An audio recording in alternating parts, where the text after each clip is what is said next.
Welcome, spirits and ghoulsters. This is going to be a fright that you'll hold on to for too long. So prepare all of your pants to be loaded with fear. So this is a tale that I'm going to call, before I've even come up with what it is, I'm going to call it The Church Bells of Zurn. Once upon a time,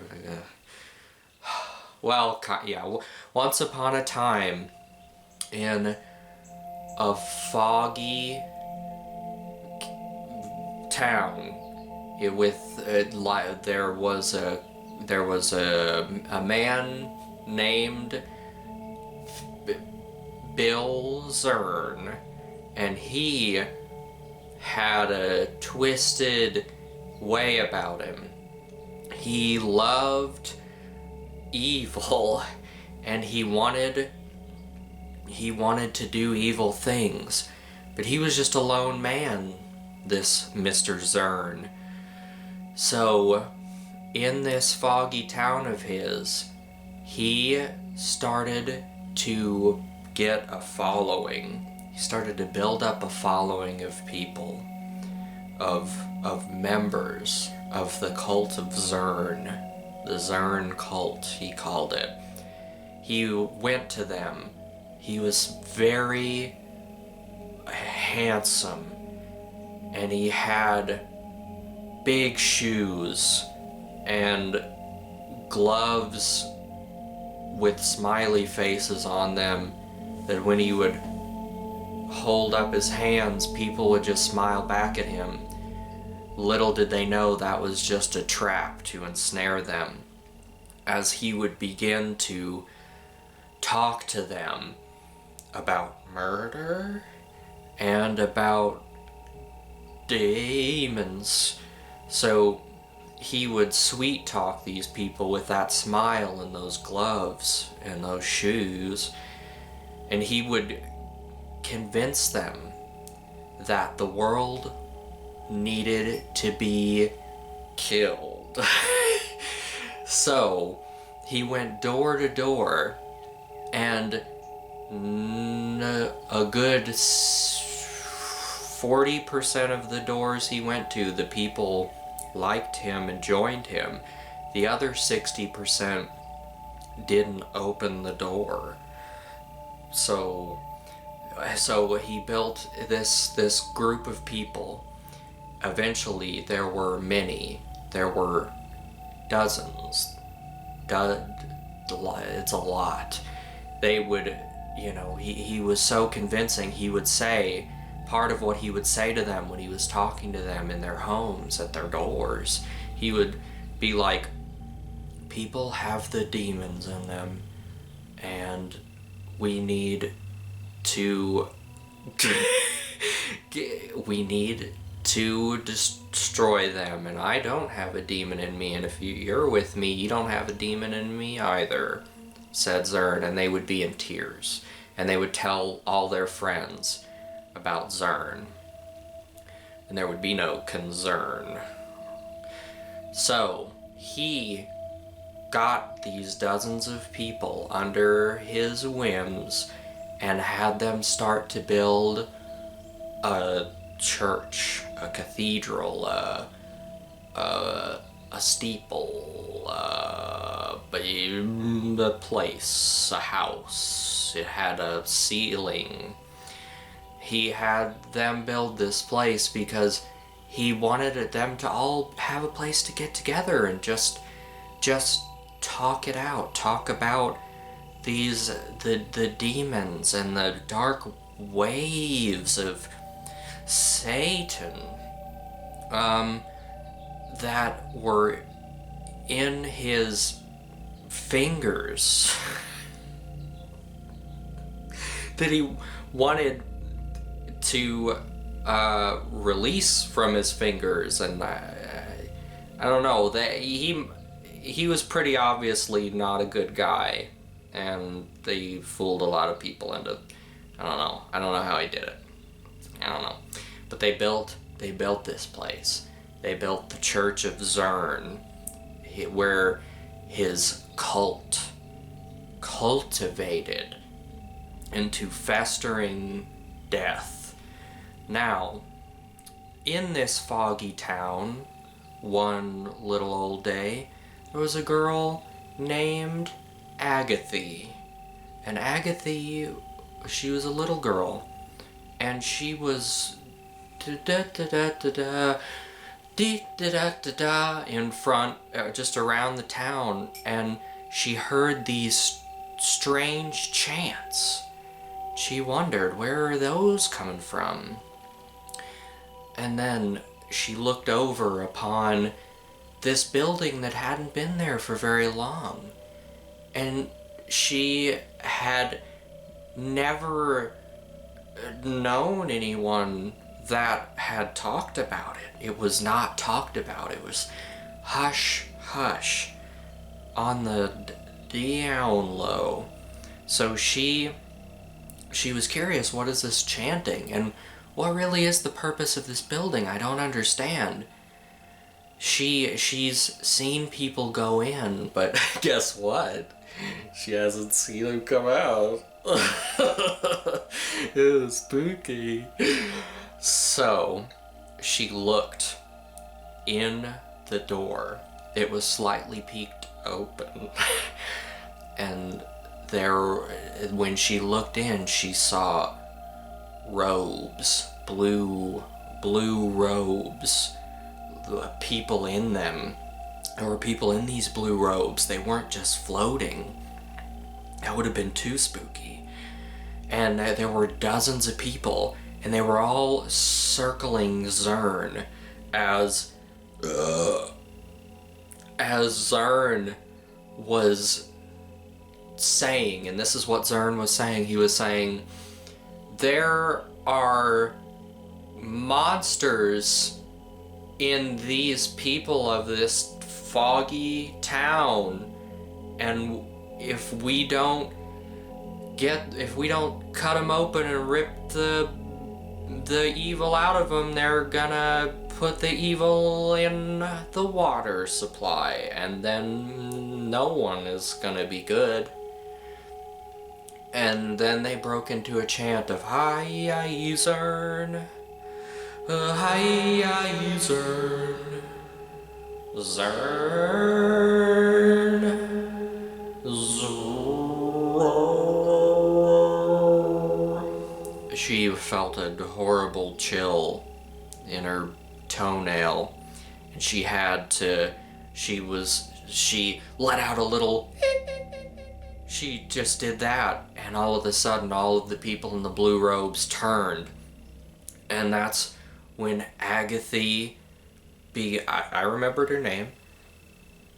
That's when Agathy turned and started to run, and Zurn said, "Get her! Grab her by all of her legs and pull them off, and because she's got evil. She's gonna let people know about our plans. She's gonna ruin it." So all of the robesmen,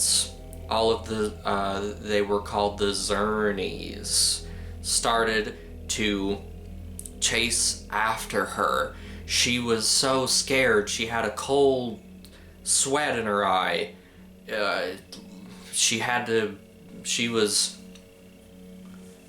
And because of that, she hit a tree and fell over and got knocked out in that order.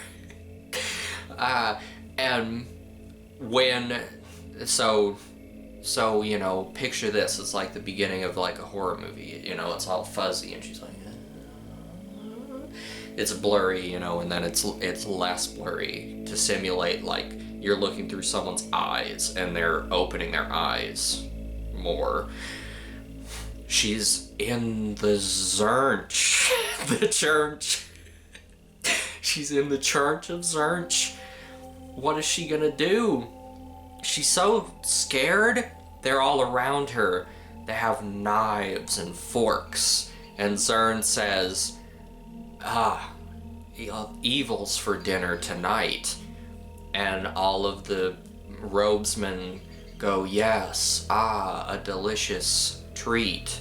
What a trick or treat, what a candy, Halloween, spooky, ghosts. So they are salivating. They're gonna cut her open and take the evil out of her, and then they don't want to eat her when the evil's in her. Why would you do that? So then, though, as she's lying there, she's tied in ropes, and she remembers that she has a really long nail that she hasn't cut in too long. And so she starts to go, or she's doing it behind her back so they can't see it. Or behind her back. How is she tied up exactly? Well, she's tied up in such a way that she can obscure her long nail as she cuts herself free. Zurn, with a glingus in his eye, a glint, a glare, he raises the fork. It's time to go. It's time to eat. And just as he's about to jam it down, she bursts forth one hand, and then she uses the nail to cut the other, and she cuts at her feet, and she's free, like, really quickly. They're all just, like, dumbfounded. They're like, whoa, wait, did you guys see that nail? And one guy was like, yeah, when I was dragging her back here, I cut myself, and that's why I have this Band-Aid. And then they look at him and they're like, I thought we were out of Band-Aids. Is that in the budget? Is that in the Zurn budget? We didn't approve that. They start fighting. They start infighting. As they're distracted, Agatha runs, and she is sprinting for the door, and she gets to it, and they look, they're like, whoa, there she is, she's gonna leave, no. And as they start to gather around her, she knocks over a candelabras, and a fire begins rummaging through the Zurn church, and they all start screaming. They're just like, no, the evil is winning, we just wanted to get the bad out of you, Agatha. And then Agatha looks in the crowd. One of the people takes down their robe, and it's her parents. One of the people takes down the robe, and it's her parents. And they say, Agatha, we just want what's best for you. And she picks up another candelabra and says, sorry, Mom and Dad, you should have taught your little girl to cut her nails. And she sticks it in their face, and they start to go up in flames.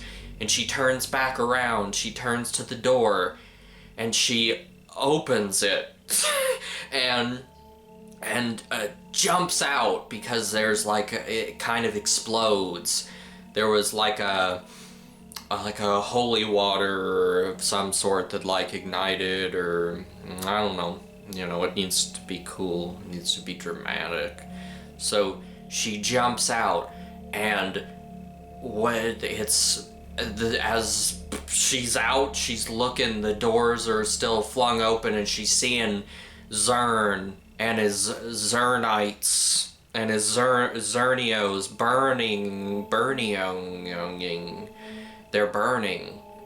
And she's crying with tears in her eyes, because it's such a horrible thing she's just survived.